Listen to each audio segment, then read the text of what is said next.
நாளாகமத்தின் முதலாம் புஸ்தகம் 9ஆம் அதிகாரம். இஸ்ரவேலர் எல்லாரும் தங்கள் வம்ச வரலாற்றின்படி எண்ணப்பட்டார்கள். இவர்கள் நாமங்கள் இஸ்ரவேல் ராஜாக்களின் புஸ்தகத்தில் எழுதியிருக்கிறது. யூதா கோத்திரத்தார் தங்கள் துரோகத்தின் நிமித்தம் பாபிலோனுக்கு சிறைப்பிடித்து கொண்டு போகப்பட்டார்கள். தங்கள் காணியாட்சியிலும் தங்கள் பட்டணங்களிலும் முன் குடியிருந்தவர்கள் இஸ்ரவேலரும் ஆசாரியரும் லேவியரும் நிதிநீமியருமே. யூதா புத்திரரிலும் பென்யமீன் புத்திரரிலும் எப்ராயிம் மனாசே என்பவர்களின் புத்திரரிலும் எருசலேமில் குடியிருந்தவர்கள் யாரென்றால், யூதாவின் புத்திரனாகிய பேரேசின் சந்ததியில் பானியின் குமாரனாகிய இம்ரியின் மகனான உம்ரிக்கு பிறந்த அம்மியூதின் குமாரன் ஊத்தாய்.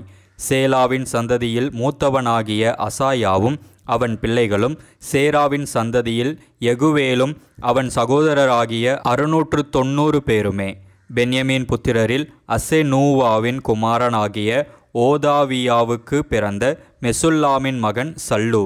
எரோகாமின் குமாரன் இப்னேயா. மிக்ரியின் குமாரனாகிய ஊசியின் மகன் ஏலா. இப்னியாவின் குமாரனாகிய ரேகுவேலுக்கு பிறந்த செபதியாவின் மகன் மெசுல்லாம் என்பவர்களும் தங்கள் சந்ததிகளின்படி இருந்த இவர்கள் சகோதரராகிய 956 பேருமே. இந்த மனுஷர் எல்லாரும் தங்கள் பிதாக்களின் வம்சத்திலே பிதாக்களின் தலைவராயிருந்தார்கள். ஆசாரியர்களில் யெதாயா, யோயாரீப், யாகின். அகிதூபின் குமாரனாகிய மெராயோதின் மகன் சாதோக்குக்கு பிறந்த மெசுல்லாவின் குமாரனாகிய இல்கியாவின் மகன் அசரியா என்பவன் தேவாலயத்து விசாரணை கர்த்தன். மல்கியாவின் குமாரனாகிய பஸ்கூருக்கு பிறந்த எரோகாமின் மகன் அதாயா.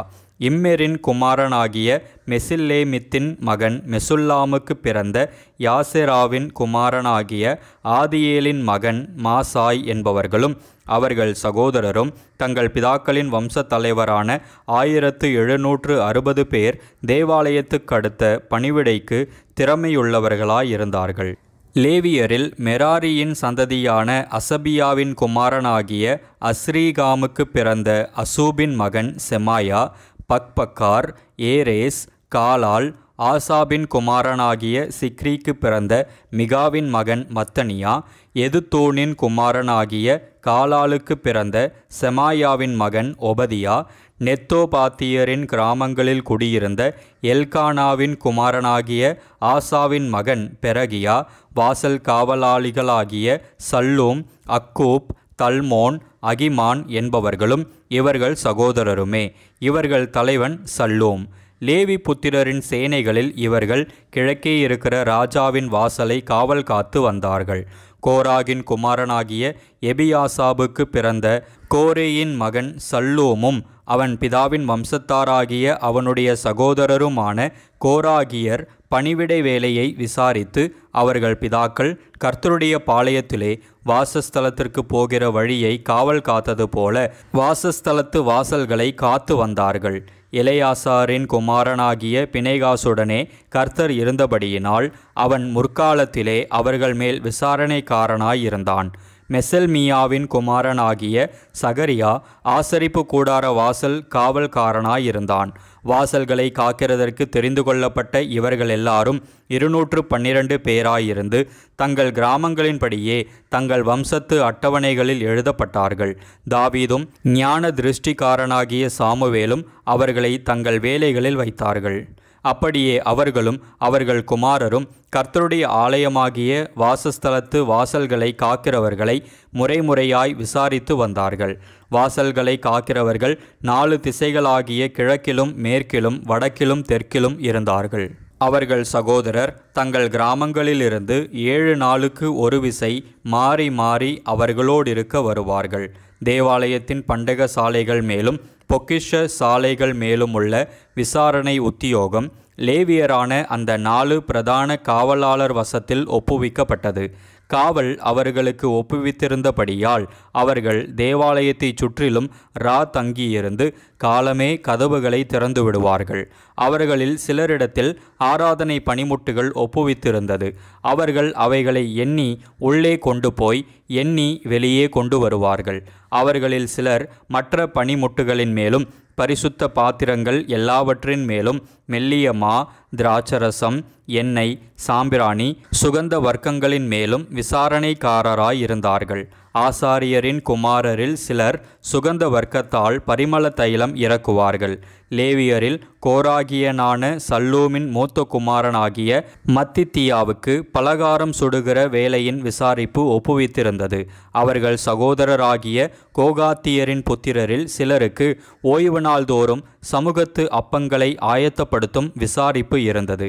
இவர்களில் லேவியருடைய பிதாக்களின் தலைவராகிய சங்கீதக்காரர் இரவும் பகலும் தங்கள் வேலையை நடத்த வேண்டியிருந்தபடியால் மற்ற வேலைக்கு நீங்களாய் தங்கள் அறைகளில் இருந்தார்கள். லேவியரில் பிதாக்களின் தலைவராகிய இவர்கள் தங்கள் சந்ததிகளுக்கு தலைமையானவர்கள். இவர்கள் எருசலேமிலே குடியிருந்தார்கள். கிபியோனிலே குடியிருந்தவர்கள் யாரென்றால், கிபியோனின் மூப்பனாகிய எகியேல், இவன் பெண்ஜாதியின் பேர் மாக்காள். அவன் மூத்த குமாரனாகிய அப்தோனும் சூர், கீஸ், பாகால், நேர், நாதாப், கேதோர், அகியோ, சகரியா, மிக்லோத் என்பவர்களுமே. மிக்லோத் சீமியாமை பெற்றான். இவர்களும் தங்கள் சகோதரரோடும் கூட எருசலேமில் இருக்கிற தங்கள் சகோதரருக்கு சமீபத்தில் குடியிருந்தார்கள். நேர் கீஸை பெற்றான். கீஸ் சவுலை பெற்றான். சவுல் யோனத்தானையும் மல்கிசூவாவையும் அபினதாபையும் எஸ்பாலையும் பெற்றான். யோனத்தானின் குமாரன் மெரிபால். மெரிபால் மீகாவை பெற்றான். மீகாவின் குமாரர் பித்தோன், மேலேக், தரேயா, ஆகாஸ் என்பவர்கள். ஆகாஸ் யாராகை பெற்றான். யாராக் அலமேத்தையும் அஸ்மவேத்தையும் சிம்ரியையும் பெற்றான். சிம்ரி மோசாவை பெற்றான். மோசா பினியாவை பெற்றான். இவன் குமாரன் ரப்பாயா. இவன் குமாரன் எலியாசா. இவன் குமாரன் ஆத்சேல். ஆத்சேலுக்கு 6 குமாரர் இருந்தார்கள். அவர்கள் நாமங்களாவன அசரீகாம், பொக்குரு, இஸ்மவேல், சேராயா, ஒபதியா, ஆனான். இவர்கள் ஆத்சேலின் குமாரர். நாளாகமத்தின் முதலாம் புஸ்தகம் 10ஆம் அதிகாரம். பெலிஸ்தர் இஸ்ரவேலரோடே யுத்தம் பண்ணினார்கள். இஸ்ரவேல் பெலிஸ்தருக்கு முன்பாக முறிந்தோடி கில்போவா மலையிலே வெட்டுண்டு விழுந்தார்கள். பெலிஸ்தர் சவுலையும் அவன் குமாரரையும் நெருங்கி தொடர்ந்து சவுலின் குமாரராகிய யோனத்தானையும் அபினதாபையும் மல்கிசூவாவையும் வெட்டி போட்டார்கள். சவுலுக்கு விரோதமாய் யுத்தம் பலத்தது. வில் வீரர் அவனை கண்டு நெருங்கினார்கள். அப்பொழுது சவுல் வில் வீரருக்கு மிகவும் பயப்பட்டு தன் ஆயுததாரியை நோக்கி, அந்த விருத்த சேதனம் இல்லாதவர்கள் வந்து என்னை அவமானப்படுத்தாதபடிக்கு நீ உன் பட்டயத்தை உருவி என்னை குத்திப்போடு என்றான். அவனுடைய ஆயுததாரி மிகவும் பயப்பட்டதினால் அப்படி செய்ய மாட்டேன் என்றான். அப்பொழுது சவுல் பட்டயத்தை நட்டு அதன் மேல் விழுந்தான். சவுல் செத்துப்போனதை அவன் ஆயுததாரி கண்டபோது அவனும் பட்டயத்தின் மேல் விழுந்து செத்துப்போனான். அப்படியே சவுலும் அவன் 3 குமாரரும் அவன் வீட்டு மனுஷர் அனைவரும் கூட செத்துப்போனார்கள். ஜனங்கள் முறிந்தோடினதையும் சவுலும் அவன் குமாரரும் செத்துப்போனதையும் பள்ளத்தாக்கிலுள்ள இஸ்ரவேலர் எல்லாரும் கண்டபோது தங்கள் பட்டணங்களை விட்டு ஓடிப்போனார்கள். அப்பொழுது பெலிஸ்தர் வந்து அவைகளில் குடியிருந்தார்கள். வெட்டுண்டவர்களின் வஸ்திரங்களை உரிந்து கொள்ள பெலிஸ்தர் மறுநாளில் வந்தபோது அவர்கள் சவுலையும் அவன் குமாரரையும் கில்போவா மலையிலே விழுந்து கிடக்க கண்டு அவன் வஸ்திரங்களை உரிந்து அவன் தலையையும் அவன் ஆயுதங்களையும் எடுத்துக்கொண்டு தங்கள் விக்கிரகங்களுக்கும் ஜனங்களுக்கும் அதை பிரசித்தப்படுத்தும்படி பெலிஸ்தருடைய தேசத்திலே சுற்றிலும் செய்தி அனுப்பி அவன் ஆயுதங்களை தங்கள் தேவர்களின் கோவிலிலே வைத்து அவன் தலையை தாகோன் கோவிலிலே தூக்கி வைத்தார்கள். பெலிஸ்தர் சவுலுக்கு செய்த எல்லாவற்றையும் கீலேயாத் தேசத்து யாபேஸ் பட்டணத்தார் யாவரும் கேட்டபோது பராக்கிரமசாலிகள் எல்லாரும் எழுந்து போய் சவுலின் உடலையும் அவன் குமாரரின் உடல்களையும் எடுத்து யாபேசுக்கு கொண்டு வந்து அவர்கள் எலும்புகளை யாபேசில் இருக்கிற ஒரு கர்வாலி மரத்தின் கீழ் அடக்கம் பண்ணி 7 நாள் உபவாசம் பண்ணினார்கள். அப்படியே சவுல் கர்த்தருடைய வார்த்தையை கைக்கொள்ளாமல் கர்த்தருக்கு செய்த தன் துரோகத்தின் நிமித்தமும் அவன் கர்த்தரை தேடாமல் அஞ்சனம் பார்க்கிறவர்களை கேட்கும்படிக்கு தேடினதின் நிமித்தமும் செத்து போனான். அதற்காக அவர் அவனை கொன்று ராஜ்யபாரத்தை ஈசாயின் குமாரனாகிய தாவீது வசமாக திருப்பினார். நாளாகமத்தின் முதலாம் புஸ்தகம் 11ஆம் அதிகாரம். இஸ்ரவேலர் எல்லாரும் எப்ரோனில் இருக்கிற தாவீதினிடத்தில் கூடி வந்து, இதோ நாங்கள் உம்முடைய எலும்பும் உம்முடைய மாம்சமும் ஆனவர்கள். சவுல் இன்னும் ராஜாவாயிருக்கும்போதே நீர் இஸ்ரவேலை நடத்தி கொண்டு வருவீர். என் ஜனமாகிய இஸ்ரவேலை நீர் மேய்த்து என் ஜனமாகிய இஸ்ரவேலின் மேல் தலைவனாயிருப்பீர் என்று உம்முடைய தேவனாகிய கர்த்தர் உமக்கு சொல்லியும் இருக்கிறார் என்றார்கள். அப்படியே இஸ்ரவேலின் மூப்பர் எல்லாரும் எப்ரோனிலே ராஜாவினிடத்தில் வந்தார்கள். தாவீது எப்ரோனிலே கர்த்தருக்கு முன்பாக அவர்களோடு உடன்படிக்கை பண்ணி கொண்ட பின்பு கர்த்தர் சாமுவேலை கொண்டு சொன்ன வார்த்தையின்படியே அவர்கள் தாவீதை இஸ்ரவேலின் மேல் ராஜாவாக அபிஷேகம் பண்ணினார்கள். பின்பு தாவீது இஸ்ரவேல் அனைத்தோடும் கூட எபூஸ் ஆகிய எருசலேமுக்கு போனான். எபூசியர் அத்தேசத்தின் குடிகளாயிருந்தார்கள். அப்பொழுது எபூசின் குடிகள் தாவீதை நோக்கி, நீ இதற்குள் பிரவேசிப்பதில்லை என்றார்கள். ஆனாலும் தாவீது சீயோன் கோட்டையை பிடித்தான். அது தாவீதின் நகரமாயிற்று. எபூசியரை முறியடிக்கிறதில் எவன் முந்தினவனாயிருக்கிறானோ அவன் தலைவனும் சேனாபதியுமாயிருப்பான் என்று தாவீது சொல்லியிருந்தான். செருயாவின் குமாரனாகிய யோவாப் முந்தி ஏறி தலைவனானான். தாவீது அந்த கோட்டையில் வாசம் பண்ணினபடியினால் அது தாவீதின் நகரம் எண்ணப்பட்டது. பிற்பாடு அவன் நகரத்தை மில்லோ தொடங்கி சுற்றிலும் கட்டினான். யோவாப் நகரத்தின் மற்ற இடங்களை பழுது பார்த்தான். தாவீது நாளுக்கு நாள் விருத்தியடைந்தான். சேனைகளுடைய கர்த்தர் அவனோடே கூட இருந்தார். கர்த்தர் இஸ்ரவேலுக்காக சொன்ன வார்த்தையின்படியே தாவீதை ராஜாவாக்கும்படி அவன் வசமாயிருந்து ராஜ்யபாரம் பண்ணுகிற அவனிடத்திலும் சகல இஸ்ரவேலரிடத்திலும் வீர தத்துவத்தை பாராட்டின பிரதான பராக்கிரமசாலிகளும் தாவீதுக்கு இருந்த அந்த பராக்கிரமசாலிகளின் லக்கமுமாவது, அக்மோனியின் குமாரனாகிய யாஷோபியாம் என்னும் சேர்வைக்காரரின் தலைவன். இவன் 300 பேர்களின் மேல் தன் ஈட்டியை ஓங்கி அவர்களை ஒருமிக்க கொன்று போட்டான். இவனுக்கு இரண்டாவது அகோயின் குமாரனாகிய தோதோவின் மகன் எலெயாசார். இவன் 3 பராக்கிரமசாலிகளில் ஒருவன். பெலிஸ்தர் பாஸ் தம்மீமில் இருக்கிற வார்கோதுமை நிறைந்த வயல் நிலத்தில் யுத்தத்திற்கு கூடி வந்த போதும் ஜனம் பெலிஸ்தரை கண்டு ஓடின போதும் இவன் தாவீதோடே அங்கே இருந்தான். அப்பொழுது அவர்கள் அந்த நிலத்தின் நடுவிலே நின்று அதை காப்பாற்றி பெலிஸ்தரை மடங்கடித்தார்கள். அதனாலே கர்த்தர் பெரிய இரட்சிப்பை நடப்பித்தார். 30 தலைவரில் 3 பேர் அதுல்லாம் என்னும் கன்மலை கெபியில் இருக்கிற தாவீதினிடத்தில் போயிருந்தார்கள்.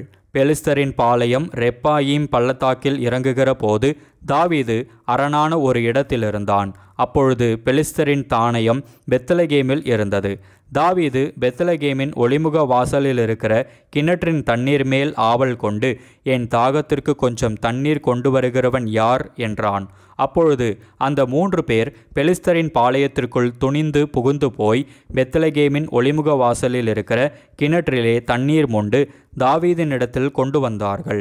ஆனாலும் அவன் அதை குடிக்க மனதில்லாமல் அதை கர்த்தருக்கென்று ஊற்றி போட்டு, நான் இதை செய்யாதபடிக்கு என் தேவன் என்னை காத்து கொள்ள கடவர். தங்கள் பிராணனை எண்ணாமல் போய் அதை கொண்டு வந்த இந்த மனுஷரின் இரத்தத்தை குடிப்பேனோ என்று சொல்லி அதை குடிக்க மாட்டேன் என்றான். இப்படி இந்த 3 பராக்கிரமசாலிகளும் செய்தார்கள். யோவாபின் சகோதரனாகிய அபிசாய் அந்த 3 பேரில் பிரதானமானவன். அவன் தன் ஈட்டியை ஓங்கி 300 பேரை மடங்கடித்ததினால் இந்த 3 பேரில் பேர் பெற்றவனானான். இந்த 3 பேரில் அவன் மற்ற 2 பேரிலும் மேன்மையுள்ளவனானதினால் அவர்களில் தலைவனானான். ஆனாலும் அந்த முந்தின 3 பேருக்கு அவன் சமானமானவன் அல்ல. பராக்கிரமசாலியாகிய யோய்தாவின் குமாரனும் கப்சேயேல் ஊரானுமாகிய பெனாயாவும் செய்கைகளில் வல்லவனாயிருந்தான். அவன் மோவாப் தேசத்தின் 2 வலுமையான சிங்கங்களை கொன்றதுமல்லாமல் உறைந்த மழை பெய்த நாளில் அவன் ஒரு கெபிக்குள்ளே இறங்கி போய் ஒரு சிங்கத்தை கொன்றான். 5 முழ உயரமான ஒரு எகிப்தியனையும் அவன் கொன்று போட்டான். அந்த எகிப்தியன் கையில் நெய்கிறவர்களின் படைமர கணத்தியான ஒரு ஈட்டி இருக்கையில் இவன் ஒரு தடியை பிடித்து அவனிடத்தில் போய் அந்த எகிப்தியன் கையிலிருந்த ஈட்டியை பறித்து அவன் ஈட்டியினாலே அவனை கொன்று போட்டான். இவைகளை யோய்தாவின் குமாரனான பெனாயா செய்தபடியினால் 3 பராக்கிரமசாலிகளுக்குள்ளே பேர் பெற்றவனாயிருந்தான். 30 பேரிலும் இவன் மேன்மையுள்ளவன். ஆனாலும் அந்த முந்தின 3 பேருக்கும் இவன் சமானமானவன் அல்ல. அவனை தாவீது தன் மெய்காவலருக்கு தலைவனாக வைத்தான்.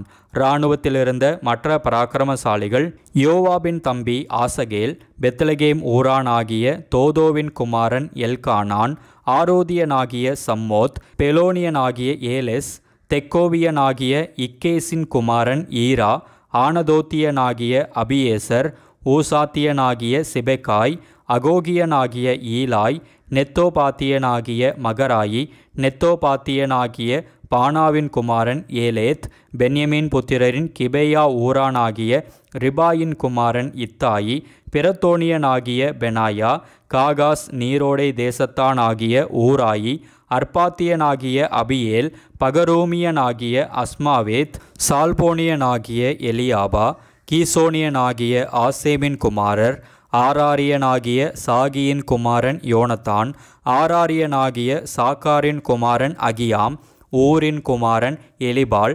மெகராத்தியனாகிய எப்பேர், பெலோனியனாகிய அகியா, கர்மேலியனாகிய எஸ்ரோ, எஸ்பாயின் குமாரன் நாராயி, நாத்தானின் சகோதரன் யோவேல், அகரியின் குமாரன் மெப்கார், அம்மோனியனாகிய சேலேக், செருயாவின் குமாரனாகிய யோவாபின் ஆயுததாரியான பெரோத்தியனாகிய நாராயி, இத்தரியனாகிய ஈரா, இத்தரியனாகிய காரெப், ஏத்தியனாகிய உரியா, அக்லாயின் குமாரன் சாபாத், ரூபனியரின் தலைவனாகிய சீசாவின் குமாரன் அதினா என்னும் ரூபனியன், அவனோடே 30 பேர் இருந்தார்கள்.